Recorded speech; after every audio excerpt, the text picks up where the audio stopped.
Bear with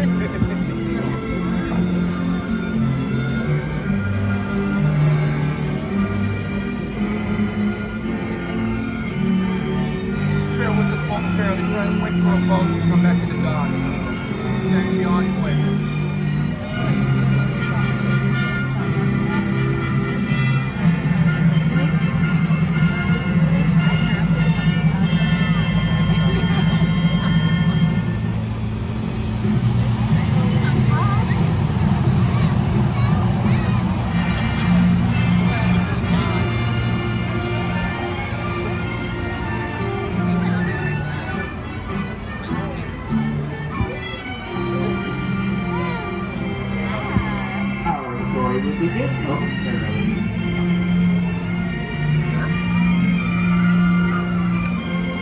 And away we go.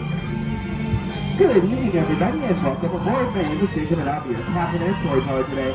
For your safety, please remain seated at all times, keeping all of your hands, arms, feet, legs inside the boat. Parents, please supervise your children. And as a word of caution, don't touch the water. It has been here since 1955.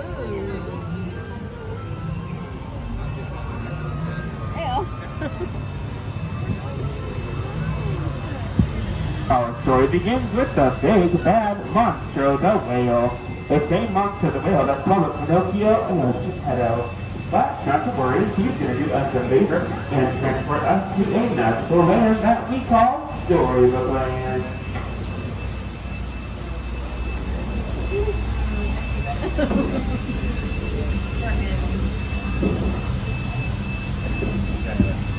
Here in Storybook Land, our stories begin with once upon a time. And once upon a time, there lived three little pigs who lived in three little houses. One made out of straw, one made out of string, and one made out of 100% foolproof brick.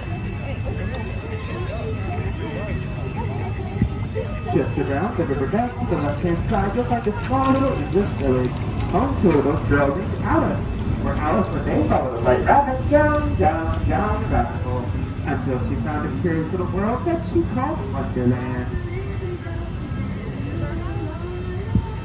But if that's not your cup of tea, on the right-hand side you'll find London Park, where one night the darling children flew with Peter Pan to the second side of the right and straight on till morning, until they found a place that they would never grow up called Neverland. One step ahead of the right man, we have the Enchanted Palace of Agrabah, where one day a street rat named Aladdin fell in love with a princess named Jasmine.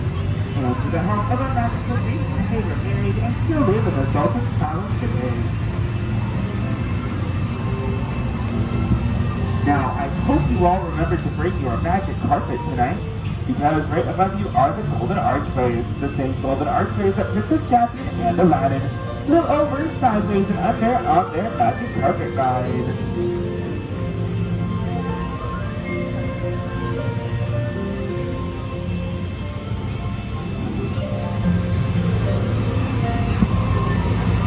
However, not all of our stories are love and light, so sometimes there is darkness and danger that lie ahead. For that, let's go to the Cave of Wonder, where all the treasure is cursed, and you can find the genie's lamp.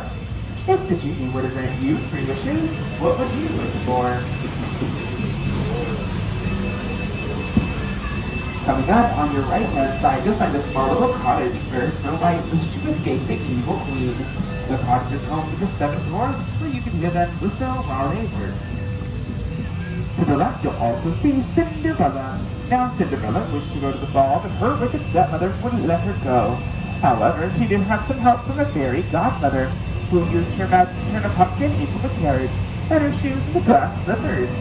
Even though she did not leave the ball by the stroke of midnight, her carriage then turned back into a pumpkin, and she even lost one of her glass slippers on the castle steps.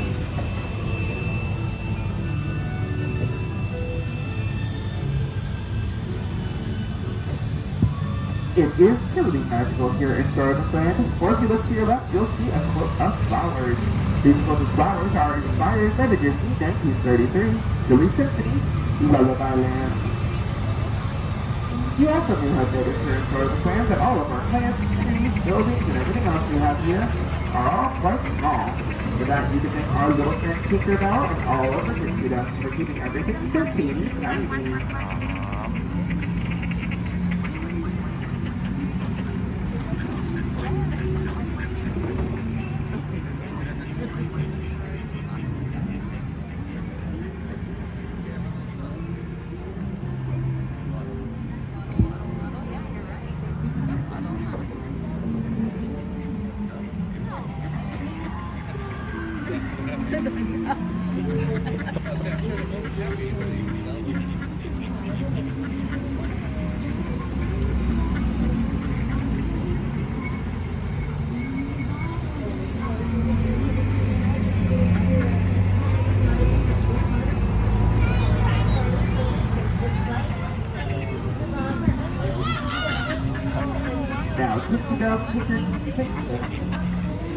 Now, Tinkerbell's pixie dust may keep everything small around here, but the only thing it doesn't seem to affect are the ducks.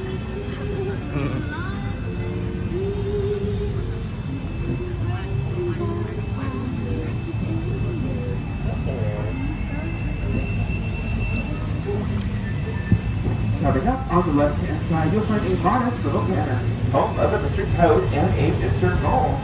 Although, it seems like Mr. Toad is not home tonight. I'm sure he's off in his motor car somewhere, going nowhere in particular.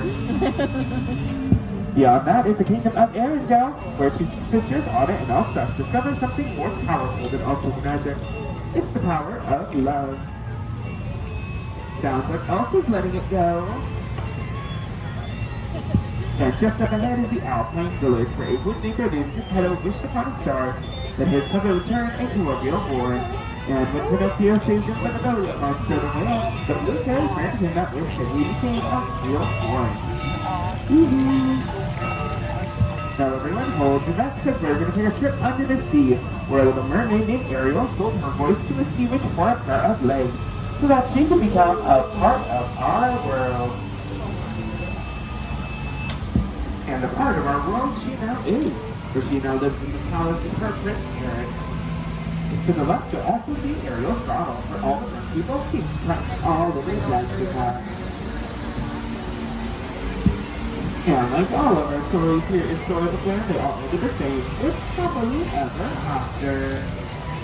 So it does seem like our story has come to an end, so we ask that you please remain seated, keeping all of your hands, arms, feet, legs, and fingers inside the boat at all times. On behalf of myself and everyone here at Storybook Land, we hope you all have a magical night here at Disneyland.